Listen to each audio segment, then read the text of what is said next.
आणि आता या संदर्भात अधिक माहिती देत आहेत आमचे प्रतिनिधी उदय तिवांडे आपल्यासोबत जोडले गेलेले आहेत। उदय, देशभरात मॉक ड्रिल केलं जाणार आहे। राज्यातल्या 16 ठिकाणांची नावं सध्या जाहीर करण्यात आलेली आहेत। मुंबई पुण्यापासून छत्रपती संभाजीनगरचा देखील त्यामध्ये समावेश आहे। कशा प्रकारे एकंदरीत हे मॉक ड्रिल पार पाडलं जातं? नक्कीच हे जाणून घेण्यासाठी आपल्यासोबत एव्हीएम जे आहेत ते colonel EVM Suryakant Chaphekar sir आहेत।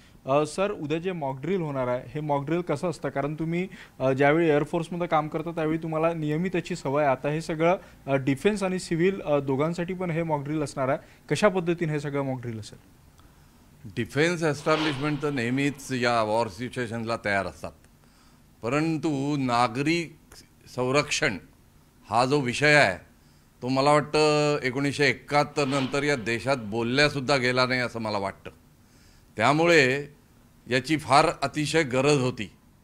आपल्या देशात असं झालं आहे की सगळ्यांना हक्क तर हवे आहेत, पण कर्तव्य कशी पार पाडायची याचा विसर पडत चालला आहे। त्यामुळे आत्तापर्यंत जे लोक युद्ध हवंच, आपण बदला घेतलाच पाहिजे वगैरे जे अशा गोष्टी म्हणत होते, त्यांनी आता या गोष्टीत लक्ष देऊन नागरिक संरक्षण काय आहे ते जाणून घ्यावं असं मला वाटतं। आता युद्ध छिडणारच किंवा नाही हा प्रश्न नाही आहे, पण जर तसं झालं तर आपण एक लक्षात घेतली पाहिजे गोष्ट की युद्ध आता फक्त सीमारेषेवर राहिलेलं नाही, तर युद्ध शहरांमध्ये, छोट्या छोट्या खेड्यांमध्ये इथपर्यंत जाण्याची शक्यता आहे।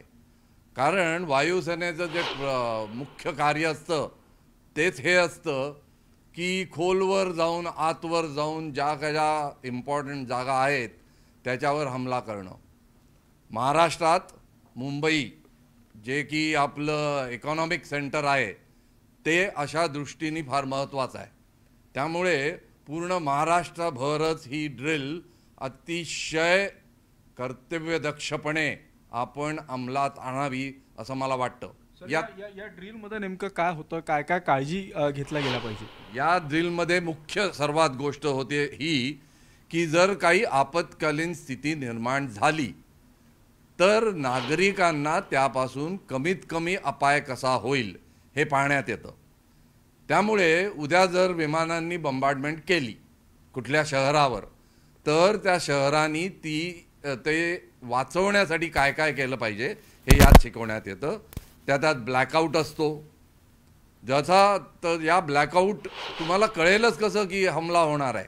त्यामुळे कम्युनिकेशन लाईन्स असतात, म्हणजे एअरफोर्स जी लोकल युनिट असते त्याचं शहरातल्या सर्व प्रमुख अधिकाऱ्यांबरोबर एक कम्युनिकेशन लाईन असते, तर ते त्यांना सूचना देतात की असा हमला होण्याची शक्यता आहे, तर शहरांनी ब्लॅकआउट म्हणजे संपूर्ण काळोख कसा शहरावर पसरवता येईल ते करावं। म्हणजे काय होतं की विमानांना शहर कुठे आहे हेच लक्षात येत नाही, सगळा अंधार असल्यामुळे त्यांना कळत नाही आणि बंबार्डमेंट कठीण होतं। तर हे ब्लॅकआउट एक प्रमुख गोष्ट आहे। दुसरी गोष्ट, जितक्या आपल्या आपत्कालीन संस्था आहेत, NDRF आहे, तुमच्या सिव्हिल संस्था आहेत, जे नागरिकांना कुठल्याही आपत्कालीन स्थितींपासून वाचवतात।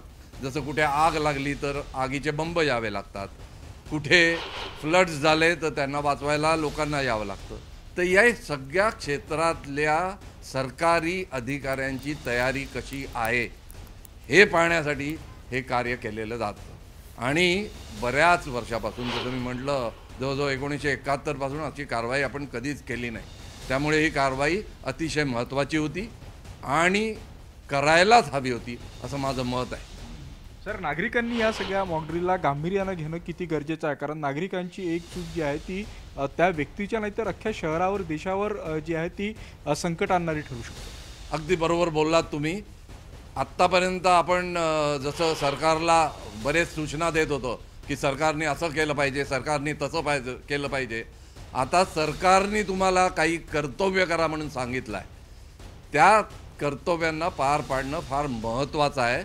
कारण जसं यांनी म्हटलं की एका माणसाच्या चुकीमुळे, एकाने जर आपला दिवा ऑन ठेवला तर तुमचं शहर कुठे आहे, तुमचं खेडं कुठे आहे, तुमचं महत्त्वाची ठिकाणं कुठे आहे हे लक्षात येतं वरून विमानाला। आणि त्या एका चुकीमुळे पूर्ण त्या शहराचं नुकसान होऊ शकतं. त्यामुळे प्रत्येक नागरिकांना माझा अपील आहे की त्यांनी ही गोष्ट अतिशय सिरियसली घ्यावी आणि जे जे करायला तुम्हाला सांगतायत त्याच्यात आणि फार काही कष्ट आहेत अशातली गोष्ट नाही. काही वेळ तुम्हाला लाईट्स ऑफ करावे लागतील, कधी सायरन वाजला तर तुम्हाला काही जागी विशिष्ट ठिकाणी लपावं लागेल. तर हे सर्व नागरिकांनी करावंच असं माझं ठाम मत आहे. नक्कीच आता नागरिकांची वेळ आहे, नागरिकांची जबाबदारी आहे. सरकारनं जे इन्स्ट्रक्शन दिलं त्याचं कडकपणे पालन करावं, कारण जर ते केलं नाही तर ही बाब जी आहे ती त्या शहरासाठी पर्यायानं देशासाठी धोकादायक ठरू शकतं असं मत जे आहे ते सूर्यकांत चाफेकर यांनी व्यक्त केलं आहे. निश्चितच चाफेकर सरांनी ज्या ज्या महत्त्वपूर्ण गोष्टी सांगितलेल्या आहेत त्यानुसार खरं तर प्रेक्षकांच्या किंवा सामान्य नागरिकांच्या ज्या काही शंका असतील त्या निश्चितच दूर झाल्या असतील.